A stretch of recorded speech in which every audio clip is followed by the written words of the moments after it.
दाबी पूर्ण नहेबारु बुधवार ठारू आंदोलन कोल्हाइछि ओडिशा नर्सिंग अधिकारी संघ। समस्त जरूरीकालीन सेवा तथा अन्य सबु सेवा को वर्जन करी संघ पक्षरु आंदोलन चली। अन्यपक्षे एस्मा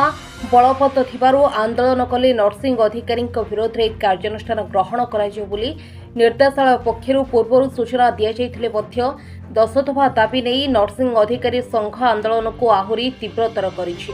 तेबे विषय आलोचना बारवाटी कटक पूर्वतन विधायक इंजीनियर मोहम्मद मोकिम और चौदारा कटक विधायक सोफिक विशाल बड़ मेडिकल एवं आचार्य हरिहर कर्कट चिकित्सा केन्द्र में धारणा बसिथिबा नर्सिंग कर्मचारी को भेटिथिले।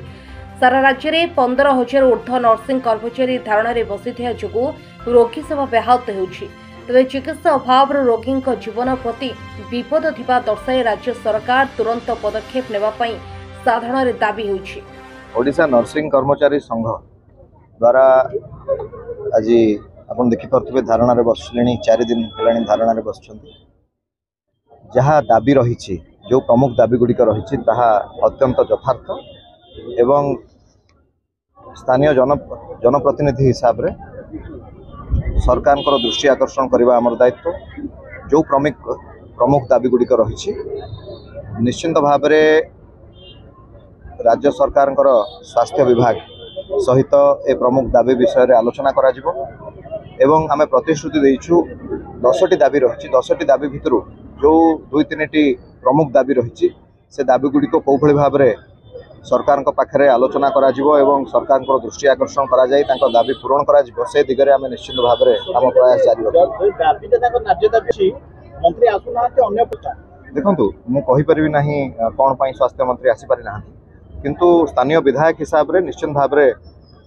विभागीय मंत्री सहित आलोचना करा जिवो एवं विभागीय सचिवों संगे आलोचना करा जिवो राज्य सरकार दृष्टि आकर्षण करा जिवो एवं ए दाबी जहाँ रही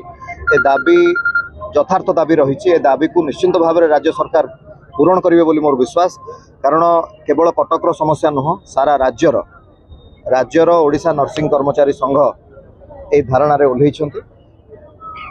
एवं आपण भी निजे अनुभव करि पारुथबे गणमाध्यम रे अछंती आमे डॉक्टर्स माननकु लिविंग गॉड बोली आख्या देई थाउ किंतु आम हिसाब रे नर्सेस माने मध्य मेल नर्सिंग स्टाफ को कथा कहतु मोर नर्सेस माँ मान कथा भौणी मान कथा जदि कहबा से माने मध्य जदि आमे कहबा दे आर आल्सो लिविंग गॉड जो भली भाव रे आपण देखि पारुथबे भारत वर्ष कथा कहबा आम राज्य ओडिशा कथा कहबा जेतेबेले कोनोस प्रकार विपत्ति आसे सदा सर्वदा निज घर कथा से माने पछरे रखी कोभली भाव में सेवा को जारी रखिबे सेवारू केबे भी निजको वंचित करि नाहंती। तो आमर निश्चिंत दायित्व रही कर्तव्य रही जो भली भाव में से रास्ता को ओल्लैछंती तांको सहित आमे मध्य सामिल अछु। राज्य सरकार दृष्टि आकर्षण करिवु एवं जो 10टी दाबी रही भितर प्रमुख दाबी जो 2-3टी रही से दाबी को कोभली भाव में पूरण करा जिवो से दिगरे पदक्षेप। देखंतु मोर विश्वास SCB medical college and hospital केवल गोटे मेडिकल नुह रोगी मानकर विश्वास एवं भरोसार केन्द्र। तो ये भरोसार केन्द्र पलटि कौन पाई यार कारण कौन रही भरोसार केन्द्र पलटिवार कारण रही डॉक्टर्स एवं नर्सेस समस्त पैरामेडिकल स्टाफ्स मानकर अवदान रही जो कि आज एससीबी गोटे भरोसार केन्द्र पलटि पारिछि। मोर विश्वास मोर माँ मैंने जो मैंने धारणा अच्छी से धारणा थी भी एससीबी रोगी मान प्रति तत्परता कौन आप निजे अनुभव कर देखु ये सरकार सबुठू आवश्यकता थिबा जो डिपार्टमेंट होती स्वास्थ्य डिपार्टमेंट यदि स्वास्थ्य डिपार्टमेंट रे कर्मचारी माने आंदोलन करछन्ते नर्सिंग कर्मचारी जो माने होचंती मेरुदंड यार एवं सरकार तक 5 दिन पर्यंत दाबी हासिल करिया पई कथा हो नांती जुड़ु नांती बहुत ना कोठी सुचाई देउची जे सरकार तत्पर नांती ओडिशार गरीब जनसाधारण को चिकित्सा पाई आमे दृढ़ भाव में सहित ठिया होइछु। जो दाबी अच्छी न्याज्य अच्छी हक हो पाइबार और अनुरोध करूँ सरकार को दाबी करूँ तुरंत मुख्यमंत्री इंटरव्यू करंतु प्रतिदिन घरे सप्ताह 200 हजार लोक बैठुंट रिवाज शुणुंट एत बड़ स्ट्राइक चलती 15,000 कर्मचारी सामिल होती तुरंत स्ट्राइक शुणु युद्धकालीन भित्ति आज स्वास्थ्य मंत्री स्वास्थ्य सचिव और डिपार्टमेंटाल जो मैंने अच्छा आलोचना मध्यम संध्या पर्यंत समाधान करूँ नचे कांग्रेस दल सारा ओडिशा रे आंदोलन को समर्थन दे